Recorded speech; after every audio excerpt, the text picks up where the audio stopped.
Kādreiz no Liepājas uz dažādām vietām Kurzemē varēja aizbraukt ar tā saucamo bānīti. Un kaut arī par bānīšu ātrumu plēsa jokus, kamēr tas braucot uz kalniņā varot paspēt izliekt, saplūkt mīļotajai meitenei puķi un pēc tam mierīgi panākt bānīti, tomēr kādreizējo braucēju un dzelzceļa tuvējās apkārtnes iedzīvotāju atmiņās bānītis ir saglabājies kā romantiska parādība.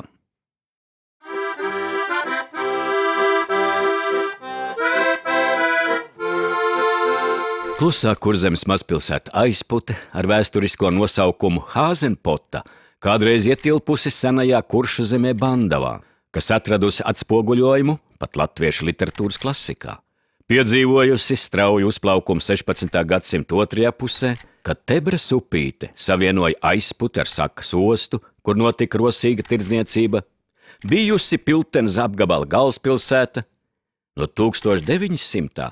līdz 1964. gadam Aizputi ar Liepāju savienoja šaursliežu dzelzceļa līnija. Jaunā ostmala Liepājā.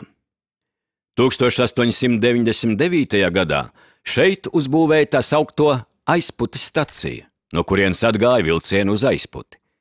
1939. gadā tika veikti tehniski pārveidojumi, lai arī Aizputes vilciens turpmāk attiet no kopējās Liepājas pasažieru stacijas.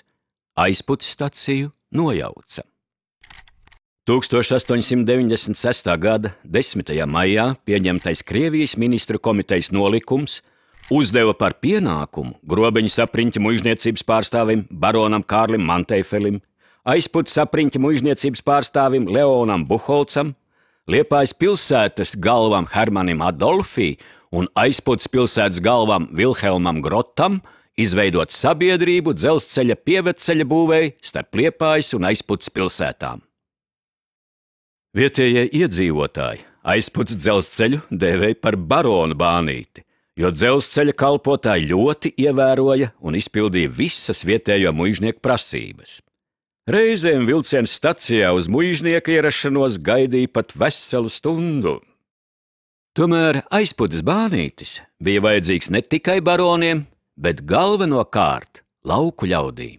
Lauku ļaudis brauc uz tirgu, ciemos pie radiem pilsētā, sūtīja bērnus uz tuvākām un tālākām skolām.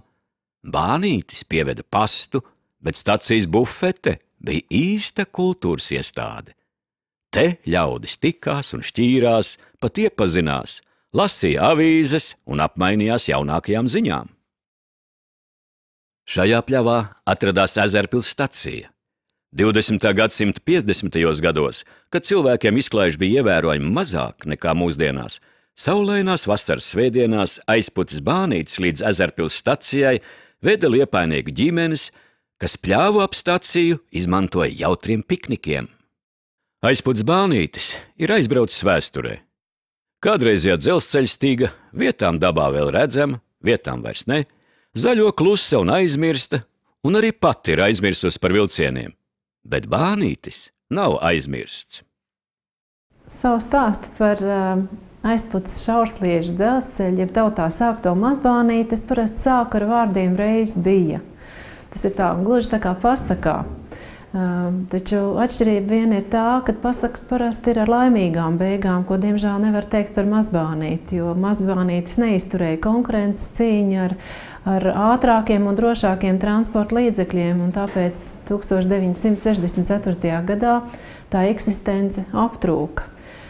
Par mazbānīti šobrīd Aizputē par mazbānīšu laiku liecina vien tikai vilciena sliežu uzbērumi, tāpat arī laika zobi jau krietni skartā stacijas ēku un arī šī muzeja pastāvīgā ekspozīcija, kas patiesībā radās no izstādes, kur bijām iekārtojuši mazbānīšu 100 gadu jubilejas sakarā.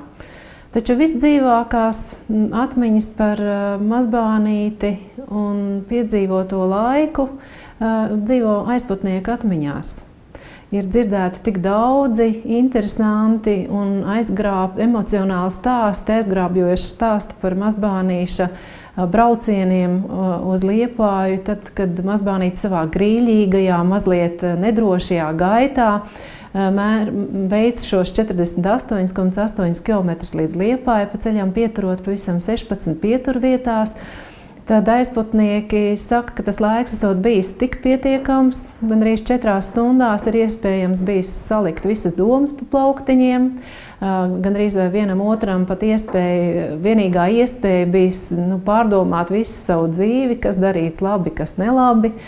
Un tajās vietās, kur mazbānīts ir uzņēmis gaitu pret kalnu vai tieši pretēji bremzējis, tad tur ir pat viens otrs pamanījies izlekt no vilciena ārā, saplūkt kādu meža zemenīti vai padzerties strautu ūdeni, un tad nākamajā līkumā mazbānīti ielikt atpakaļ.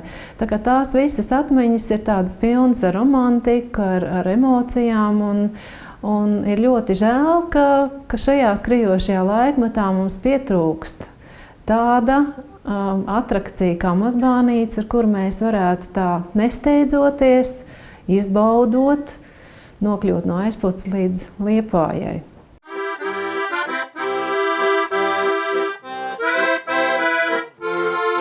Lietuvas pierobežas novads Rucava ir Latvijas tālākais dienvidrietumu punkts. Rucava ir bagāta tautas tradīcijām. Te vēl šodien atradīsiet daļamatnieču pūralādes un nogaršosiet īstu lauku maizi. Cauri novadam iet tā sauktā Klaipēdas šoseja, kas Latviju savieno arī ar Eiropu un vasarās pārvēršas par dzīvu turisma trasi. Pirmā pasaules kara gados meža materiālu transportēšanai Rucavā izbūvēja šaursliežu dzelzceļa līniju. Daudzus gadus mazais un lēnais Rucavas bānītis savienoja Rucavu ar Liepāju. Tomēr tas tāpat kā daudzas citas šaursliežu līnijas Latvijā un citur pasaulē pakāpeniski zaudēja nevienlīdzīgo cīņu ar autotransportu, kas strauji attīstījās. 1962. gadā līniju slēdza.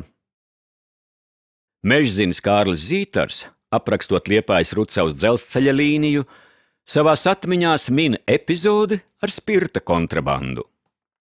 Tur nāk mazais Rucavas Liepājas vilciens, samazina ātrumu un pret biezokni pietur. Šeit ir malkas krautuvē, bet neredzu, ka kāds malku krautu vilcienā. Vēroju, kas tad šeit būs? No vilciena izlec 3 konduktori, ieskrien biezoknī un steidzīgi ienes vilcienā dažas piena kannas. Tavu velnu! Nemaz nezināju, ka manā iecirknī ir pienotava.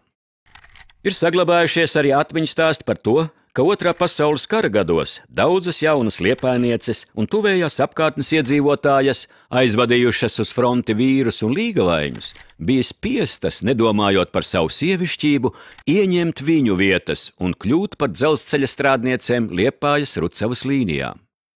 Vecais bānīšu tilts pār Bārtas upi sen jau bija aizmirsis vilcienu dunu, kad to vēl aizvien apciemoja jaunās dzīves sācēji. No tilta lejup lidoja Laimes mātei ziedoti vainadziņi ziedu pāri, kurus pēc tam vēroja, aizpeldēs kopā vai ne, un cita Laimes atribūtika, kam vajadzēja garantēt mīlošo siržu ilgu un laimīgu kopdzīvi. 20. gadsimta 80. gados veco bānīšu tiltu nopostīja ugunsgrēks. Tilts ir uzcelts jauns, par bānīti tam vairs nav ne jausmas, bet kāzu tradīcija kopēji to apciemo vēl aizvien. Nav vairs Rucavas bānīša, un arī dabā maz kas vairs liecina par to, kas te kādreiz bijis, bet Rucava joprojām ir slavena kā tradīciju kopēju novads. Tieši tradīciju, un ne tikai kāzu tradīciju. Mantojums ir tas, kas Latvijai piešķir savdabīgos vaipstus un nezūdošu vietu pasaules kartē. Mēs atrodamies pie lejas Svētavota. Pie šī avota aug Latvijā viskuplākā ieva. Šis avots ir apvīts arī ar daudzām leģendām un tiek runāts arī par tā dziedinošām īpašībām. Un šis ūdens spējot pat dziedēt acu skaitas. Tāpēc leģenda vēsta nāc nomazgā seju avotu ūdenī un visu pasauli tev šķitīs gaišāka un skaistāka. Šeit brauc arī daudz kāzinieku, lai stiprinātu savas laulības saites, bet leģenda vēsta par 2 jaunu cilvēku mīlestību. Šeit bija skurša apmetne, un puisis no Sventājas otra krasta nolūkojas virsējuši meitu, Ievu, bet, protams, senči viņu nav laiduši pāri upes otrā pusē. Tāpēc zēns meiteni par nakti aizvedis un senči visi raudājuši visu nakti. Un līdz šajā vietā izveidojās avotiņš, un tā tas tak vēl šobaltdien. Mēs esam Papes zvejnieku sētā Vītolnieki, un šajā sētā notiek ļoti lieli, diži notikumi. Tiek svētīta gada īsākā nakts, Jāņi, un tiek aizvadīti Annu godi. Un šajos godos tad arī tiek celts augšā viss tas, kas ir saglabājies Rucavnieku pūros, gan rakstītais mantojums, gan lindruki tiek vilkti laukā, gan cimdi nesti atrādīti. Un ļoti daudz tiek arī dziedāts Rucavas dziesmu. Rucavai tādu ir ļoti daudz, gan garu dziesmu, kurām nevar beigas sagaidīt, gan tādi īpaši balsi, godu balsi, kuros tad, tiek apdziedāti visi, kas šajā sētā, šajos godos sanāk. Gan kā tiek ēsts, kā tiek dzerts, un tiek sagaidīti un pavadīti ar dziesmu.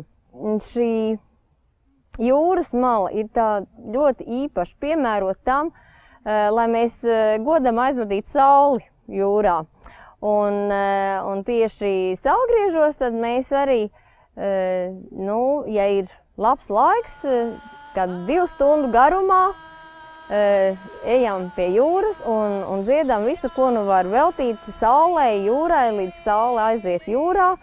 Un tad aizdedzam lāpas, un ar lāpām nākam uz Vītolnieku sētu un aizdedzam savu ugunskuru, un tad turpinām dziedāt un iet rotaļās un dancot, un kārtīgi arī notiek tāds Jāņu goda mielasts, kur ceļam galdā savus rucavnieku sietos sierus, un Rucavai ir tāds īpaši ļoti ciets siers. Vērts ir noteikti iegriezties Rucavā, un mums patiešām jau ir tādi mīļi viesi, pat no Vidzemes brauc, tā kā turismu ceļojumā pat izvēlās šo laiku un labprāt pavada šo Annas dienu kopā ar mums, jo šeit vienkopus var redzēt vai gūt iespēju no šī Rucavas senā kultūras mantojuma, jo ja es tā paskatos atpakaļ, ka mūs taču arī skolā, vismaz, kad es mācījos, kaut kā vairāk stāstīja par šīm tautstērpu atšķirībām. Ja? Kāda tautstērpa ir Rucavai, kāda Bārtai, kāda Nīcai, kāda Zemgalietēm un kāda atkal tur Latgalē. Bet, manuprāt, un to ir arī dzīve pierādījis, mums atbrauc no folkloras kopām dziedātājs, un ir ļoti liela nezināšana. Bet šeit ir tā, tīri vizuāli var redzēt, kādi tad ir tie rucavniešu tērpi, un viņi ir ļoti dažādi. Un te arī var izdzirdēt šos daudz dažādos balsus un Rucavai raksturīgo vienbalsīgo dziedāšanu, ko, teiksim, dziesmu svētkos vienkārši var nepamanīt. Bet šeit tas viss ir tā ļoti sulīgi, un it sevišķi, ja mums vēl atbrauc ciemos no Bārtas sievas vai no Nīcas, tad tās pašas galda dziesmas, apdziedāšanas dziesmas, viņas dzied savā balsā, mēs savā balsā, un tad šī atšķirība ir ļoti jūtama.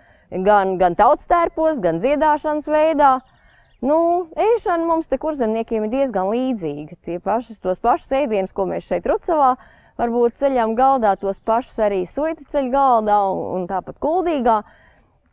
Vienīgais mums ir diezgan liela lietuviešu ietekme, ja, piemēram, to pašu rīvētu kartupeļu ēdienu ar speķa gabaliņiem mēs te saucam visdažādākos vārdos par riezi, par kuģeli, par riežuku, par pezaku, un lietuvieši ļoti labi atpazīst, jo ir līdzīgi viņu valodai arī tie vārdi.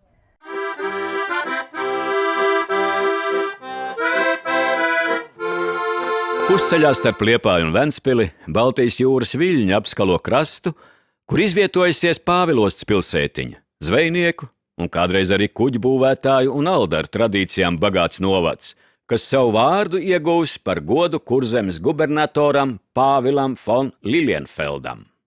1929. gadā tika nolemts caur Vērgali, Pāvilostu un Pievīķiem būvēt Liepājas Alsungas dzelzceļa līniju. Tomēr gar pašu jūras krastu to būvēt nebija izdevīgi.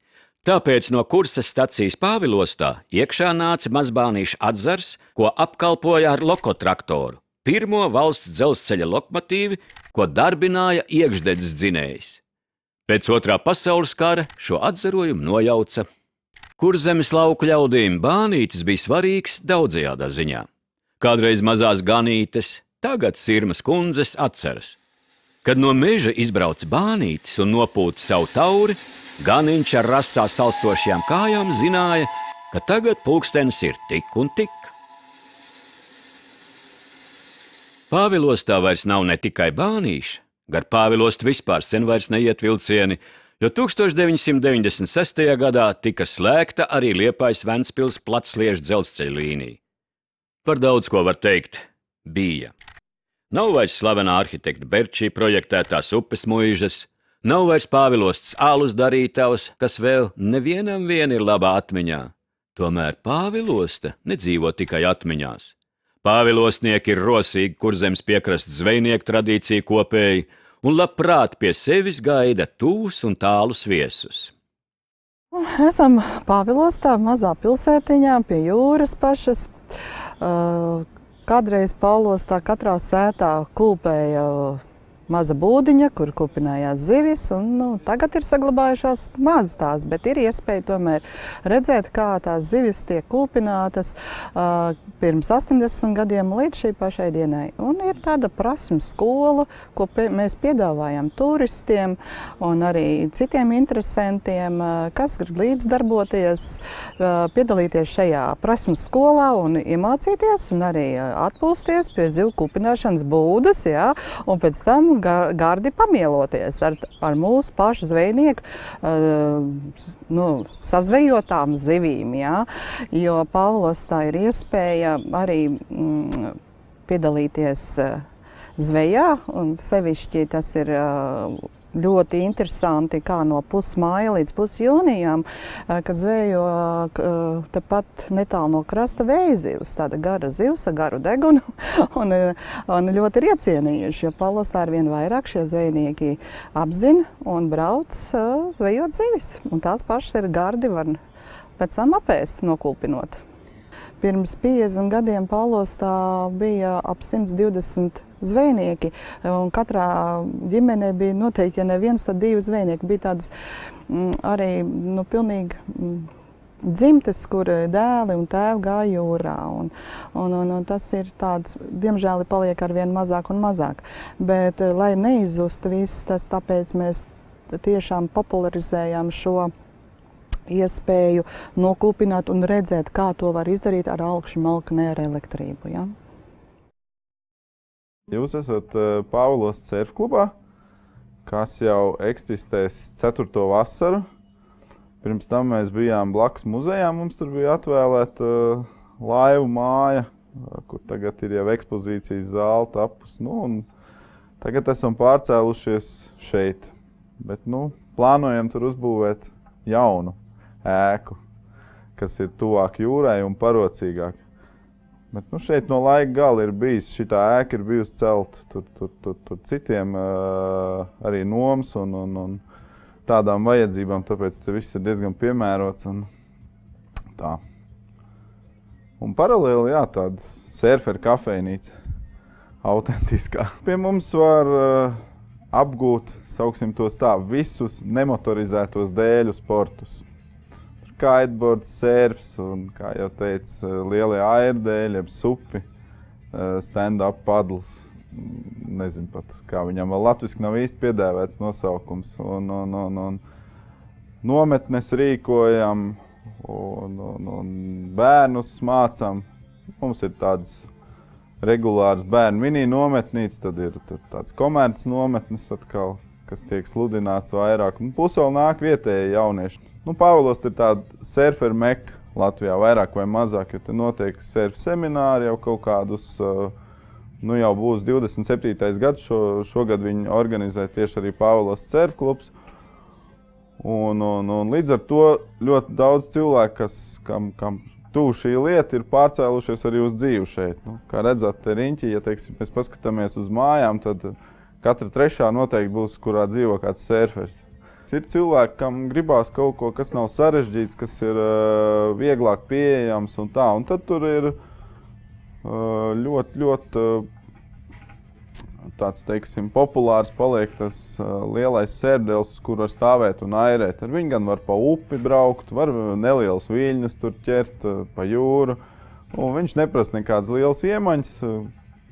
Kaut kādu stundas laikā var jau normāli visu tur apgūt un vadīt. Tad, protams, arī windsurfing ir kas grib apgūt. Un tagad ir Latvijā topā nācis surfs, jo ir attapušies, ka Latvijā surfot var tomēr. Šad tad pēc vētrām atnāk viļņi, mēs jau diezgan sen surfojam, bet ir lielāks ļaužu masas attapušās, kad var un kad brauc vairāk uz rietumu piekrasti, jo Rīgas jūras līcī tur mazāk ir to vietu un vairāk ir šeit, Liepājā, tad uz Užaus puses un tā.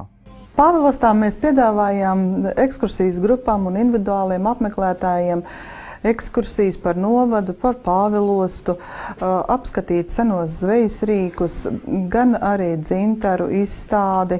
Arī var, ja gadās kādreiz kādam atbraukt novembra vējdienās vai arī aprīļa vējdienās, varam arī dzintaru sasmelt. Tad arī Pāvilostā varam iepazīstināt ar dažādām tradīcijām, kādas ir bijušas gan senākas, gan arī tagadējās. Braukšana ar laivām, kuras būvētas šeit pat Pāvilostā, gan arī zivkūpināšanu, gan arī iepazīt Pāvilostas vietējos zemniekus, kuri piedāvā savu preci.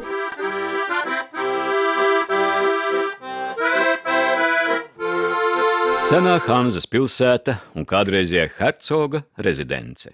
Pēc Gotthārda Ketlera nāves 1587. gadā viņa dēli sadalīja toreizējo hercogisti. Friedrichs pārvaldīja Zemgali ar galvaspilsētu Jelgavu, bet Vilhelms Kurzemi, un par viņa rezidenci kļuva Kuldīga. Kopš tiem laikiem Sirmā pilsēta Ventas krastos ir pieredzējusi daudz. Ar citām vietām pasaulē un Latvijā to ir savienojuši gan kuģi, gan autobusi, bet no 1935. līdz 1974. gadam arī vilciens. Bānītis bija Kurzemes ciemu un pilsētu dzīves neatņemama sastāvdaļa. Tas veda laucinieks uz tirgu pilsētā un pilsētnieks uz mežu sēnēs un ogās. Jaukundas un jaunskungus tas veda uz pilsētas skolām. Bānītis ir vizinājis pat baronus, gubernators un citus smalkus pasažierus. Bānītis cilvēkiem deva darbu un atveda jaunākās ziņas. Voldemārs Cers 15 gadus nostrādājis par Kuldīgas stacijas priekšnieku un kādreiz jo kolēģi un padoto atmiņās palicis kā stingrs, bet taisnīgs vīrs. Arī viņa pēdējā atdusmas vieta atgādina par sirdī mīļoto darbu. Viņa laikā dzīve Kuldīgas stacijā kūsāja. Pa vienu pusi te brauca autobusi, pa otru vilcieni. Bufetē bija allaž garas rindas un laipnās bufetnieces tikko jaudāja visus apkalpot. Voldemāra Cēra meita Ingrīda ienākusi stacijas ēkā, uz mirkli piestāja gan pie plīts kādreizajā vecāku dzīvokļa ēkas otrajā stāvā, kas atsauc atmiņām mammas gatavotos gardumus, gan pie sava bērnības dienu dzīvokļa durvīm, kas raisa pavisam citas atmiņas. 1949. gada 25. marta naktī aiz šīm durvīm ģimene klausījās, kā pa kāpnēm tuvojas smagi soļi. Tie nenāca pēc viņiem, bet pārdzīvojums pāri gadiem smagi iegūlis atmiņām. Tagad Kuldīgas bijusī stacija, vēlāk autoosta, stāv klusa un nedaudz piemirsta, taču tā gaida savu otro dzīvi. Ir nolemts, ka tajā būs muzeja filiāle, kur sava neapstrīdama vieta būs arī Bānītim. Manas istabas logi šeit pat augšā iznāca tieši pretī dzelzceļa sliedēm. Un tad es gribu teikt, ka man ļoti patika tas, ko es te katru dienu redzēju. Es jutos kā daļa no stacijas, un pie tam man ļoti skolā arī tā klasē es jūtu kā ar tādu cieņu runā. Tavs tētis jau ir priekšnieks. Varbūt tas skan kaut kā dīvaini, bet tajā laikā Kuldīgā Bija vēl mazu uzņēmumu, bija tā saucamā Vintlera tūku fabrika, vēlākā Māra. Nu, darbojās Vulkāns, daudzas citas vēlākā laika rūpnīcas vēl nestrādāja. Un es uzskatu, ka stacija bija tāds gan ekonomiskās dzīves centrs, gan sabiedriskās dzīves centrs, gan pat izklaides centrs. Tīri preču vilcieni kā tādi bija reti. Parasti bija tā, 2 vai 3 pasažieru vagoniem vairāk jau nevajadzēja. Tika piekabināti 4, 5, varbūt pat 6, diezgan daudz preču vagoni un mazā tvaika lokomotīvīte pukšķinādama vilka šo sastāvu. Ļoti daudz baļģus veda projām malku, tātad ne malku, bet tieši baļģus un vēl vulkāna produkciju. Dažādas vulkānā izgatavotas mēbelītes, vienkārši virtuves soliņi, galdiņi, dažādi priekšmeti, ko gatavoja vulkāns, teiksim, tā bija viņa produkcija. Tā kā sakari, ja mana tēta šajā viņa pensijas sakarā dāvinātā attēlā te ir ļoti daudz uzvārdu, tad tie ir tie cilvēki, kas vairāk vai mazāk bija iesaistīti tieši ar šiem ekonomiskām lietām, gan ar tām kraušanām, gan pieviešanām, gan, kā saka, tādā veidā. Skola tai laikā bija 6 dienas nedēļā, un tad 6 dienas pēcpusdienā jaunieši, kas brauca uz mājām, kas visu nedēļu bija pavadījuši internātā, kas brauca uz Almali, uz Īvandi, uz Ēdoli vai tālāk uz Alsungu, viņi tātad nāca uz vilcienu pēcpusdienu. Otrais reizes bija kaut kur ap 5. Viņiem līdzi nāca vesels bars viņu klases biedru, draugu. Un tas bija tik interesanti. Es iekšā pieminēju, ka es arī tiku strādājusi pa vasarām šatad arī kioskā vai skolas brīvlaikos. Varēja izkārtot, ka es tur pārdevu avīzes, žurnālus. Un tā es jutos ārkārtīgi lepni no mani klases biedri vai skolas biedri, kas gāja garām, o, tu te strādā. Un likās, ne, vilciens bija kaut kā stacija un vispār tas, vilciens kā tāds, tas bija kaut kas īpašs. Tā bija, es gribu teikt, tāda īpaša artērija. Un cik ārkārtīgi maz tā laika cilvēku, tā laika es uzsvēršu, kad likvidēja dzelzceļu, būtu bijuši tādi, kas teiktu, tā vajadzēja darīt. Jo, piemēram, uz tirgu no rītiem tāds skaists skats, ja, es vēl esmu jau sagatavojusies iešanai uz skolu, bet vilciens pienācis, stunda sāksies 9, bet 8 pienācis vilciens.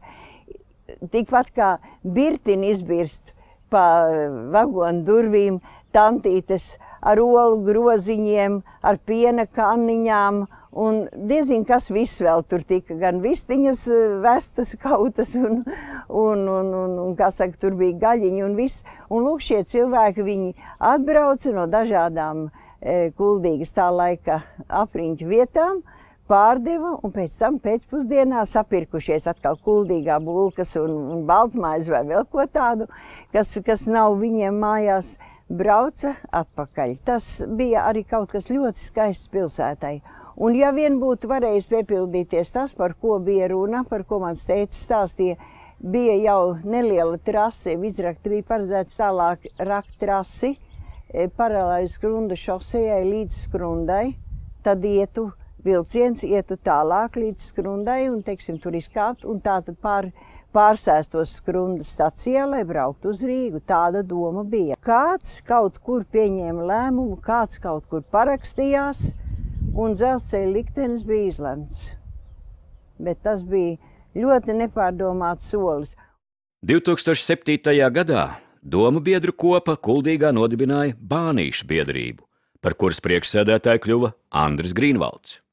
Biedrība jau daudz ko ir izdarījusi Bānīšu piemiņai, un vēl vairāk tā ir nākotnes plānu.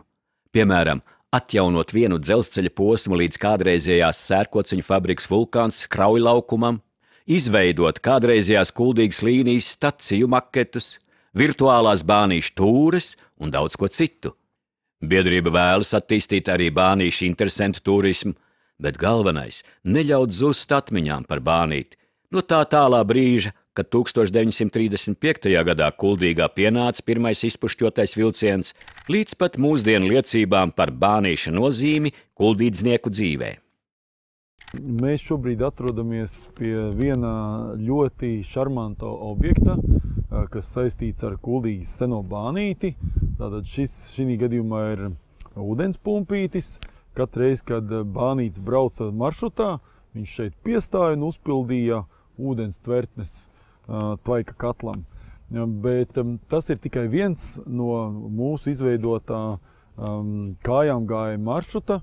Lasās malā Bānis nāk.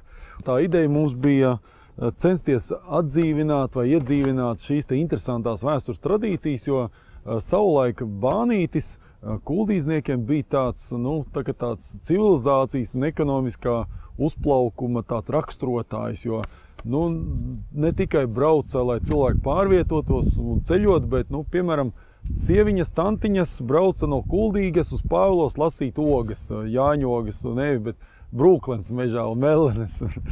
Bet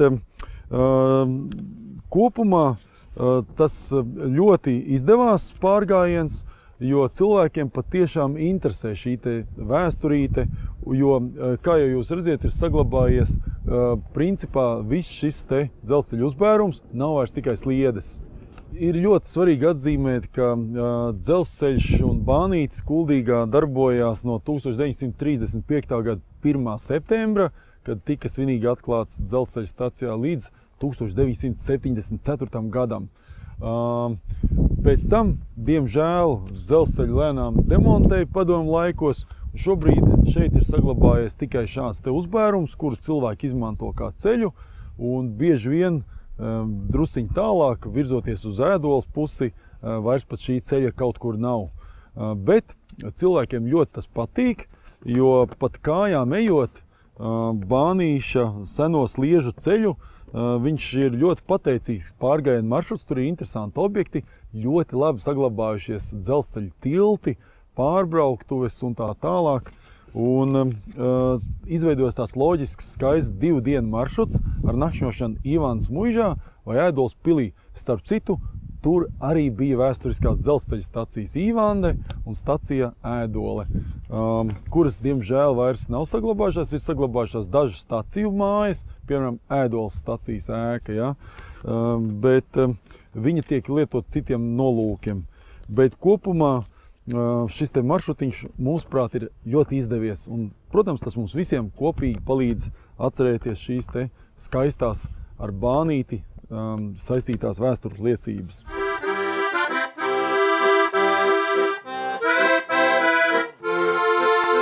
Ventspils ir Latvijā lielākā pilsēta Ventas krastos un nozīmīgs Ziemeļkurzemes centrs.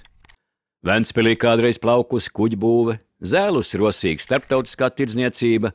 Arī mūsdienās pilsēta ir nozīmīgs novada saimnieciskais un kultūras centrs. Ventspilī ir arī dzelzceļa stacija, un kādreiz vilcienu satiksme šeit tāpat kā citur Kurzemē bija ļoti attīstīta. Par to liecina kaut vai tāds fakts, ka Rīgas stacijas Maskavā vēsturiskais nosaukums ir Vindavas stacija. Līdz pat 20. gadsimta 60. gadiem Ventspils bija arī Stendes Ventspils lauku dzelzceļa tīkla centrs. Tautā šo, tāpat kā citus šaursliežu dzelzceļus, mīļi sauca par Bānīti. Laikmetā, kad laukos telefons un telegrāfs atradās tikai tuvējā stacijā vai pagastmājā, kad pat visatjautīgākie pasaku sacerētāji vēl nevarēja iedomāties to, kas mūsdienās ir pierasta lieta, Kurzemē uzrakstītu elektronisko vēstuli pēc 5 minūtēm jau lasa viņpus okeāna, šajā laikmetā Bānītis uzticīgi veda pastu Kurzemes piekrastes ciemiem. Un ļaudis to gaidīja. Tas atnesa ziņas par to, kāda raža bijusi tēva mājās, kā klājas brālim svešumā, un arī tos skaļi neizrunātos vārdus, ko drīkstēja zināt viens vienīgs cilvēks visā pasaulē.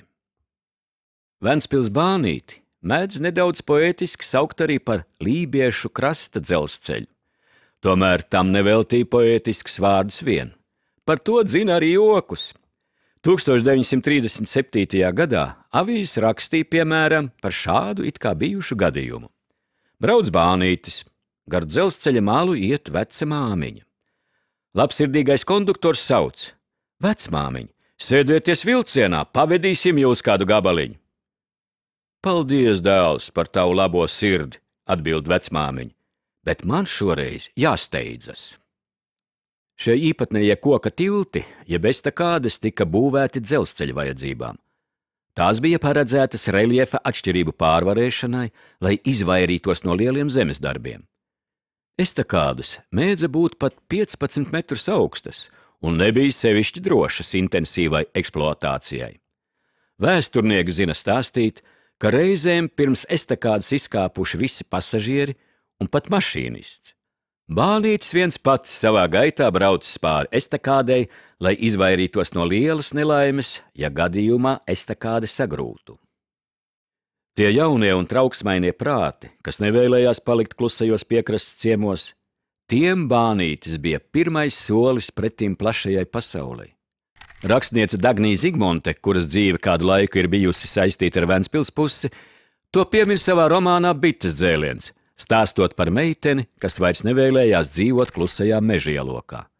Viņa alka pēc pilsētas dzīves un sēdās Bānītī, lai brauktu uz pilsētu, uz Ventspili. Kurzemē Bānītis tiešām vairs ir tikai muzeja eksponāts, un uz to laipni ielūdz Ventspils pie jūras brīvdabas muzejs. Maz ticams, ka tas kādreiz vēl varētu atgūt savu leģendām apvīto nozīmi šī piejūras novada dzīvē. Tomēr Kurzemes vēstures speciālisti un turisma ļaudis gādā par to, lai Bānītis un arī atmiņas par to vēl gadiem ilgi priecētu kurzemniekus un viņu viesus, lai būtu dzīves atmiņas par to, kas ir bijis nozīmīgs pakāpiens tajā vēsturiskajā ceļā, ko esam nogājuši visi kopā.